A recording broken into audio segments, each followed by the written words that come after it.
ইনকলাব মঞ্চের মুখপাত্র ও স্বতন্ত্র প্রার্থী শরীফ ওসমান হাদির ওপর হামলার পর প্রকাশ্যে আসা একাধিক ছবি ও ভিডিও ঘিরে নতুন সন্দেহের জন্ম দিয়েছে।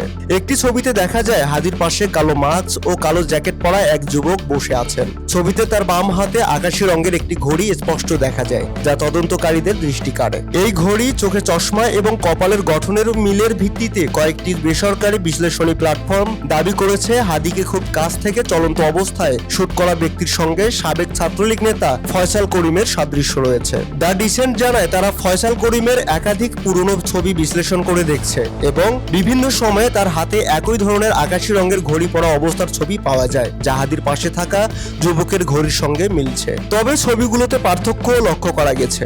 আগের ছবিতে ফয়সাল করিমের চুল তুলনামূলক লম্বা হলেও আলোচিত ছবিতে চুল ছোট করে কাটা। অনেকে দাবি করছেন গত 5 আগস্টের পর থেকে সন্দেহভাজন ব্যক্তি বিভিন্নভাবে নিজের চেহারা বদলানোর চেষ্টা করে আসছিলেন এবং হামলার আগে মাস্ক পরেই চলাফেরা করতেন।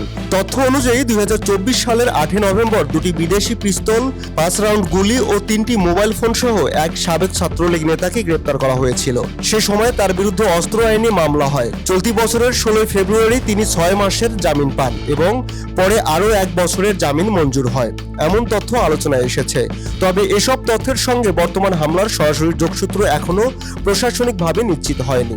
এদিকে ঢাকা মহানগর পুলিশ ডিএমপি হামলাকারীর দুটি ঝাপসা ছবি প্রকাশ করে সামাজিক যোগাযোগ মাধ্যমে তথ্য চেয়েছে। প্রকাশিত ছবিতে কারো নাম উল্লেখ না থাকলেও অনেকেই ধারণা করেছেন ছবিগুলো আলোচিত সন্দেহভাজনের সঙ্গে সাদৃশ্যপূর্ণ।